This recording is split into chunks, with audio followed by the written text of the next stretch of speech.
Assalamualaikum warahmatullahi wabarakatuh. Pada malam hari ini tanggal 13 Agustus tahun 2021, marilah kita bersama-sama memanjatkan puji syukur pada Allah Subhanahu wa taala yang telah banyak memberikan pada kita nikmat. Beberapa nikmat yang patut kita syukuri adalah nikmat sehat, nikmat kehidupan yang penuh dengan keberkahan, nikmat dikaruniai keluarga yang sakinah, nikmat dikaruniai putra-putri yang soleh-solehah, dan tentunya nikmat bisa mengenyam pendidikan dengan baik di negeri yang kita cintai ini. Yang kami hormati Rektor Universitas Brawijaya Malang, yang kami hormati Dekan Fakultas MIPA Universitas Brawijaya, yang kami hormati seluruh ketua jurusan dari program studi yang ada di lingkungan Fakultas MIPA Universitas Brawijaya, yang kami hormati bapak-bapak dan ibu-ibu dosen, dan tentunya tak lupa yang kami sayangi para mahasiswa mahasiswi yang saat ini tengah menempuh pendidikan di Universitas Brawijaya Malang. Tentunya tak lupa kami memberikan rasa hormat dan rasa sayang yang setinggi-tingginya kepada seluruh alumni Fakultas MIPA Universitas Brawijaya. Dalam kesempatan ini kami ingin mengucapkan selamat atas Dies Natalis Fakultas MIPA yang ke-34 pada tanggal 10 Agustus 2021. Perkenalkan, saya Alif Bahtiar selaku angkatan pertama dari Fakultas MIPA Universitas Brawijaya. Saya berasal dari program studi kimia, dan sampai malam hari ini saya masih teringat bagaimana awal mulanya saya diterima di Fakultas MIPA, terus kemudian menjalani orientasi pengenalan kampus atau ospek, kemudian bagaimana kita mulai pembelajaran di Fakultas MIPA Universitas Brawijaya. Karena saya sebagai angkatan pertama bersama dengan teman-teman, maka ospek itu tidak dilakukan oleh kakak kelas atau kakak tingkat kita, namun saat itu ospek dilakukan oleh para mahasiswa dan mahasiswi yang duduk di Badan Eksekutif Mahasiswa. Salah satunya yang masih saya ingat betul, salah satu yang mengospek kita adalah Mas Munir, ya, dari Fakultas Hukum, yang kemudian kita semua mengenal Mas Munir sebagai aktivis hak asasi manusia, ya, dari sebuah lembaga swadaya masyarakat yang bernama Kontras. Allah Subhanahu wa Ta'ala sangat menyayangi beliau di saat perjuangannya untuk menempuh pendidikan di negeri Belanda. Allah memanggilnya pulang menghadap keharibaannya. Karena itu pada malam hari ini marilah kita panjatkan doa yang tulus kepada para aktivis Badan Eksekutif Mahasiswa ya, yang telah mendahului kita. Kita panjatkan doa yang tulus kepada dosen-dosen yang telah menghadap kepada Allah Subhanahu wa Ta'ala. Saya masih ingat betul ada beberapa dosen yang secara pribadi saya kagumi. Yang pertama adalah Bapak Insinyur M. Hifni. Ya, beliau adalah pembantu dekan 3 yang pertama dari Fakultas MIPA Universitas Brawijaya. Kemudian saya masih ingat betul ada salah satu seorang profesor dari jurusan fisika, yaitu Profesor Kapil. Ya, beliau seorang profesional, seorang guru yang sangat baik mengajar di bidang fisika. Selain itu juga ada dekan Fakultas MIPA, mungkin dekan yang pertama secara resmi, yaitu Bapak Dr. Suntoyo Yitno Sumarto MAGR. Kemudian beberapa dosen juga telah mendahului kita. Yang saya tahu dari jurusan kimia sendiri ada Ibu Atikah dari jurusan kimia analitik, kemudian ada Pak Puryadi, mungkin ya, saya lupa persis nama beliau, dan dosen-dosen lain yang kembali lagi Allah telah memanggilnya pulang. Semoga Allah Subhanahu wa Ta'ala memberikan pada mereka semua tempat yang layak di sisinya.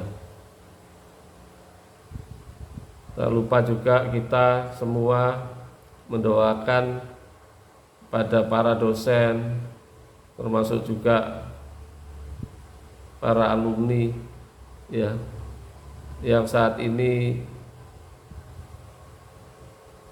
sedang diberikan cobaan berupa sakit. Semoga Allah Subhanahu wa Ta'ala segera mengangkat penyakitnya dan diberikan kesembuhan.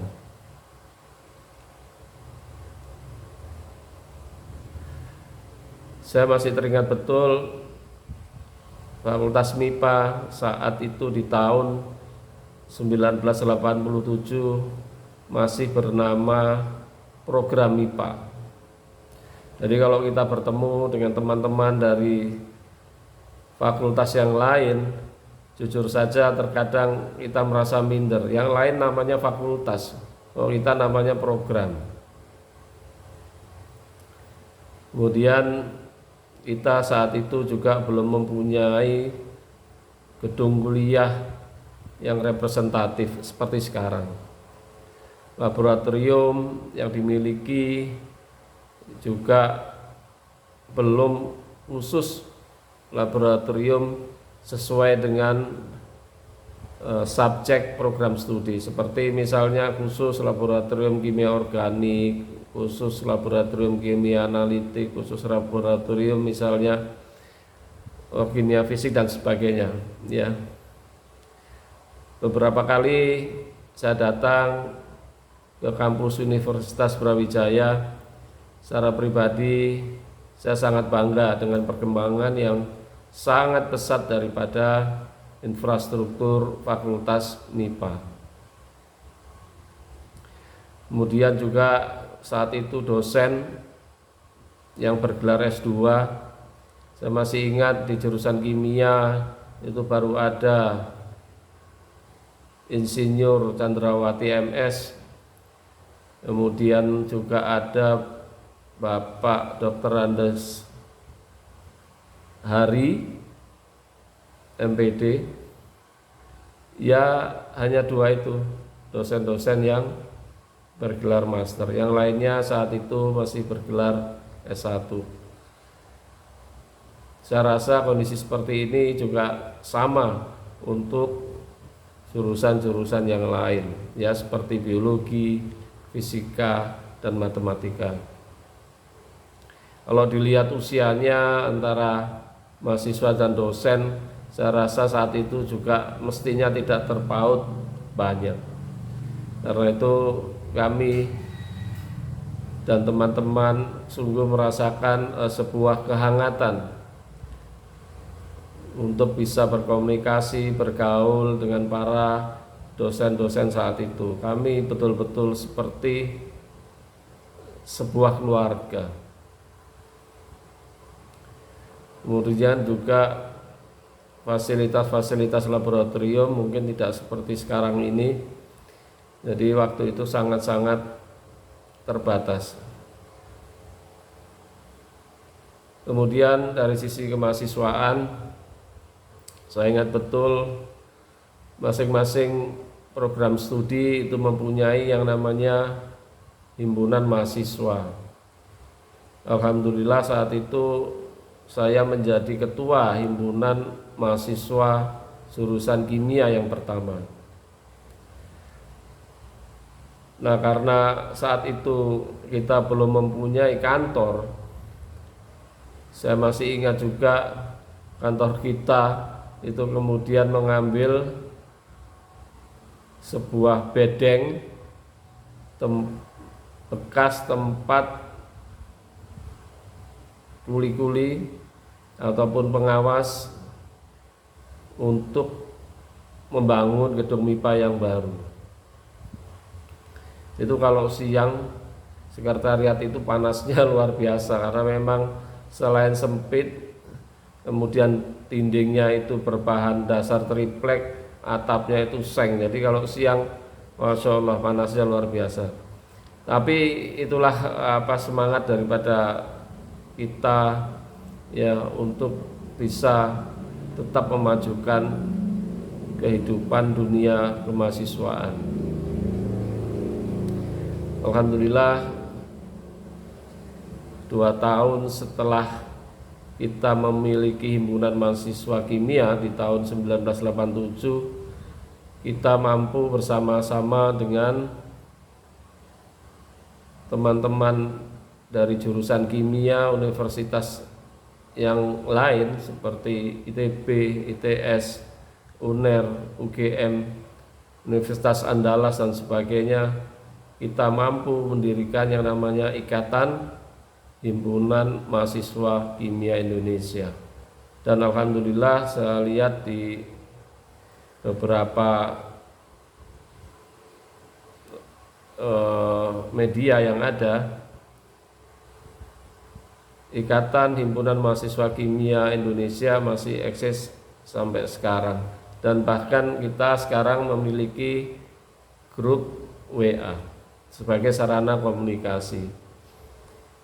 Jadi di tengah kondisi yang serba keterbatasan, alhamdulillah program MIPA saat itu mampu menghasilkan alumni-alumni, kalau saya pribadi melihat bisa dikatakan sukses. Banyak alumni-alumni MIPA angkatan pertama mampu berkiprah di dunia industri, di dunia pendidikan, dan di bidang-bidang lain yang saya rasa sangat-sangat strategis untuk mendukung pembangunan bangsa kita. Demikian juga alumni-alumni MIPA dari angkatan yang kedua, ketiga, keempat, sampai kelima, di mana saya saat itu masih bisa bertemu dan berkomunikasi dengan mereka, alhamdulillah mereka mampu untuk bisa berkontribusi di dalam pembangunan bangsa ini. Banyak kisah sedih memang di awal-awal pendirian MIPA saat itu. Banyak teman-teman kita yang khususnya di angkatan 87 atau angkatan pertama yang kemudian pindah ikut tes lagi di perguruan tinggi yang lain atau program studi yang lain di Universitas Brawijaya. Saya pribadi memahami keraguan mereka akan masa depan daripada alumni program MIPA. Saat itu yang ada di pikiran kita semua, ya namanya kita dari MIPA, ya kerja mungkin jadi guru, jadi dosen, atau apapun lah yang terkadang saat itu membuat kita ragu-ragu akan masa depan kita sendiri. Namun demikian, dengan kesungguhan, dengan semangat yang tinggi dan keikhlasan, alhamdulillah saya sendiri dan teman-teman bisa menyelesaikan pendidikan di program MIPA dengan baik. Saya pribadi mengucapkan terima kasih sekali pada Bapak dan Ibu dosen dari jurusan kimia, termasuk juga Bapak dan Ibu dosen dari jurusan yang lain yang telah banyak berkontribusi mendidik saya sehingga bisa menyelesaikan pendidikan dari jurusan kimia program MIPA. Allah Subhanahu wa Ta'ala memang selalu menghargai hambanya yang memang tulus dan ikhlas menerima takdirnya. Alhamdulillah selesai dari program MIPA, saya pribadi tidak merasa kesulitan untuk memperoleh pekerjaan. Banyak sekali pekerjaan yang sudah saya jalani selama hampir 30 tahun ini. Jadi dosen di universitas negeri, pernah jadi bekerja di sebuah konsultan, pernah bekerja di tambang batu bara, pernah, dan yang paling lama adalah saya bekerja di bidang minyak dan gas. Ada 3 perusahaan besar multinasional yang alhamdulillah saya sendiri sempat bergabung, yaitu dengan sebuah perusahaan yang ada di lingkup Pertamina, yaitu pengolahan gas alam cair di Kalimantan Timur. Kemudian alhamdulillah saya juga pernah bekerja dengan perusahaan multinasional, perusahaan minyak dan gas dari Norwegia, Statoil. Kemudian yang terakhir saya bekerja dengan sebuah perusahaan minyak dan gas dari Inggris, yaitu British Petroleum atau BP. Alhamdulillah sekali lagi Allah memberikan kehidupan yang baik.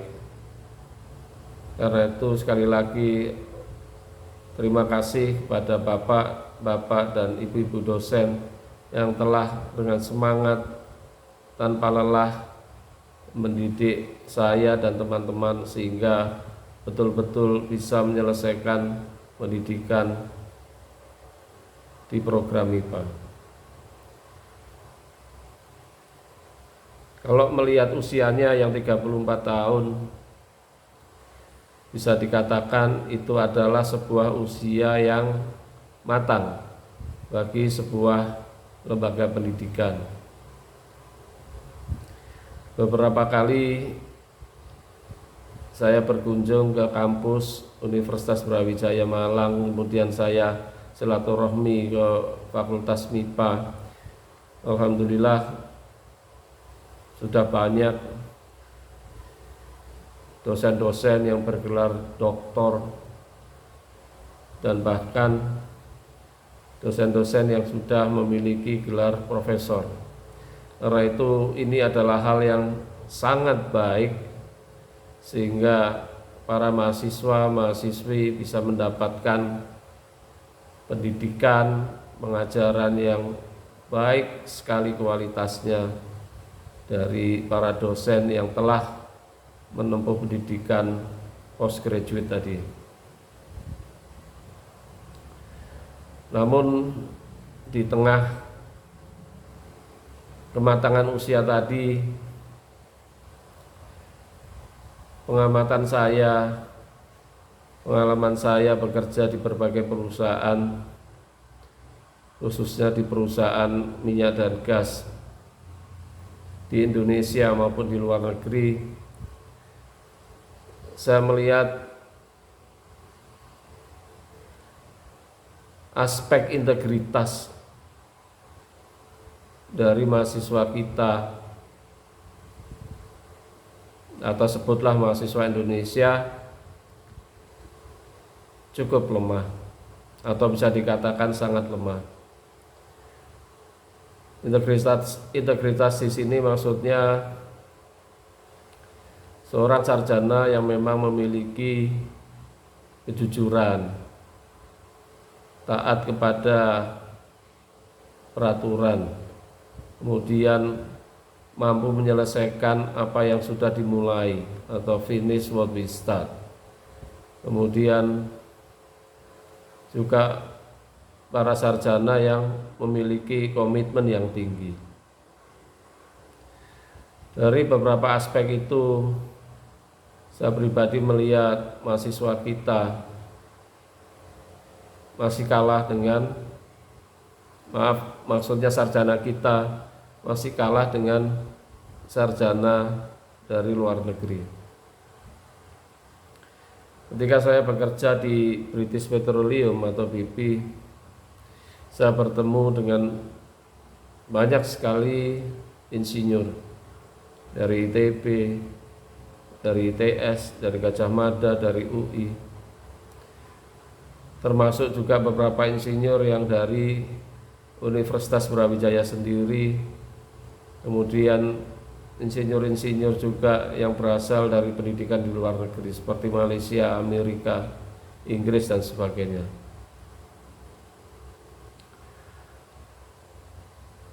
Sarjana kita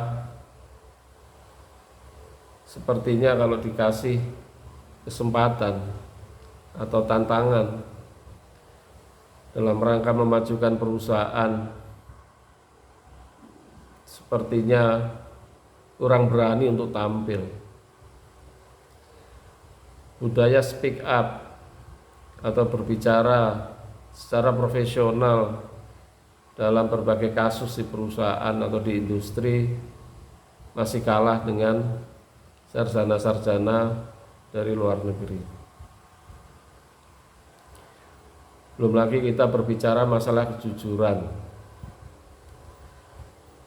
Ada hal yang salah di perusahaan atau di industri tempat kita bekerja. Sarjana yang lain mereka berani speak up untuk menyampaikan bahwa ini tidak benar. Tapi sarjana kita mungkin ini pengaruh budaya ya, budayanya orang Asia, sehingga lebih bagus keep silent atau tidak bicara sama sekali. Belum lagi kepekaan terhadap lingkungan.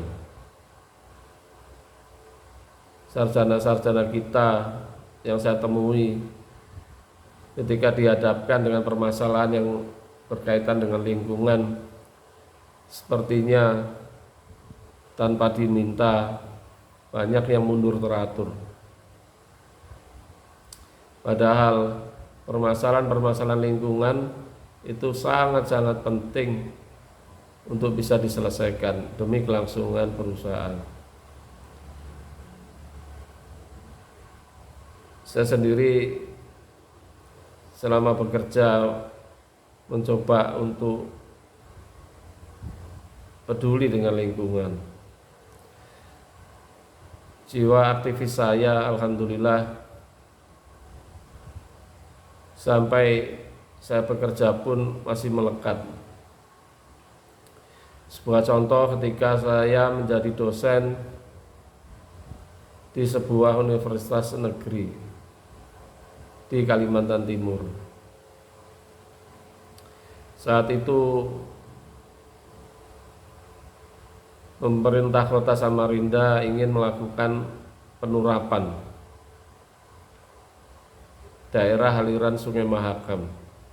Ya, tujuannya tentu penurapan itu agar supaya tebing sungai itu tidak longsor. Nah, penurapan itu dilakukan dengan memasang besi-besi baja yang besar. Nah, saat itu sebagai dosen muda yang setiap hari lewat di tepi Sungai Mahakam, saya kok melihat cara menaruh besi-besi atau batangan-batangan besi baja itu sama sekali kurang terkontrol dari kemungkinan adanya korosi atau perkaratan. Sebagai dosen muda, hati saya kemudian tidak rela karena ketika besi-besi itu ditaruh sembarangan saja di tepi sungai, kena hujan, kena uap air yang mungkin asin, ya, adanya garam dan sebagainya. Saya melihat proses berkaratnya besi baja itu sepintas cepat sekali. Karena itu kemudian saya mencoba menulis sebuah artikel di surat kabar grup Jawa Pos yang saat itu bernama Kaltim Pos. Tentunya tulisan saya itu ada semacam kritik termasuk masukan kepada pemerintah daerah. Ya, tentunya imbas daripada tulisan itu sudah saya duga. Akhirnya pemerintah daerah pun ya intinya merasa tidak terima apa yang mereka sudah lakukan. Karena itu sebagai sebuah solusi saya berdiskusi dengan rektor. Ada saran dari rektor, ya sudahlah Pak Alif, dibuat saja semacam training atau workshop. Nah, yang diundang siapa? Ya pemerintah daerah, akademisi dari perguruan tinggi dan semua stakeholder yang berkaitan dengan penurapan Sungai Mahakam. Nah, kemudian siapa yang akan menjadi tutor atau menjadi fasilitator daripada kursus atau workshop itu? Kata Pak Rektor, ya kamu toh, kamu yang memulai, ya kamulah yang harus menjelaskan untuk mengakhiri daripada polemik yang berkembang di masyarakat Kalimantan Timur saat itu. Alhamdulillah kemudian akhirnya dibuatlah workshop, dan di dalam forum itu saya bisa menjelaskan secara detail bagaimana sih proses terjadinya korosi, kemudian dampaknya seperti apa. Dan alhamdulillah pemerintah daerah dan seluruh stakeholder yang ada di Kalimantan Timur saat itu di Kota Samarinda bisa menerima. Akhirnya apa? Besi-besi yang selama ini disimpan sembarangan kemudian diatur, kemudian ditutupi terpal dan sebagainya, sehingga terbebas dari kena air hujan, kena uap air sungai dan sebagainya. Karena itu alhamdulillah kemudian juga penurapan Sungai Mahakam bisa berjalan dengan baik. Itu adalah salah satu contoh menurut saya bagaimana seorang dosen, seorang tenaga pengajar di perguruan tinggi peka terhadap masalah lingkungan. Kemudian ketika saya bekerja di lingkup Pertamina atau gas alam cair, ya waktu itu di Bontang, Kalimantan Timur, Saya masih ingat betul saat itu presidennya adalah Bapak SBY. Pemerintah melalui kementerian saat itu, Kementerian Energi dan Mineral, mempunyai program untuk pembuatan pipanisasi gas dari Kaltim ke Jawa. Nah, saat itu gas yang diambil itu berasal dari sumur gas alam yang ada di Kalimantan Timur, atau tepatnya di Kabupaten Kutai. Nah, gas alam yang diambil ini nantinya itu sama persis dengan gas yang kita pakai untuk produksi gas alam cair, atau kita kenal istilahnya LNG, liquefied natural gas. Jadi LNG ini sebenarnya hanya bentuk lain saja dari gas, karena kalau kita mau mengirim gas misalnya ke tempat yang jauh lebih dari 1000 km misalnya, ya tentu saja karena gas itu volumenya sangat besar akan mengalami kesulitan, khususnya kesulitan transportasi atau pendistribusiannya. Karena itu kemudian pemerintah punya ide, ya tentu saja ide ini bukan dari pemerintah Indonesia, namun demikian saat itu sudah mulai ada teknologi untuk pencairan gas. Jadi gas dari sumur itu kemudian dibersihkan dari pengotornya, kemudian dicairkan. Ya, nah karena gas ini sudah menjadi cair, maka volumenya menjadi cukup kecil, ya, atau sekitar 1/600 kalinya lebih kecil. Karena itu kemudian gas yang sudah dicairkan ini bisa dikirim ke tempat tujuan pendistribusiannya, baik di dalam negeri maupun di luar negeri. Namun saat itu 70% lebih gas alam kita diekspor ke luar negeri. Mengetahui bahwa gas alam itu akan dialirkan ke Jawa dengan menggunakan pipa, maka tentu saja ini akan mempengaruhi produksi gas alam cair dari Kalimantan Timur. Kita tahu saat itu PT Badak sendiri atau perusahaan gas alam cair Pertamina itu banyak sekali mempekerjakan banyak orang, kemudian pengaruhnya, pendapatannya itu sangat berpengaruh terhadap income daripada pemerintah daerah Kalimantan Timur.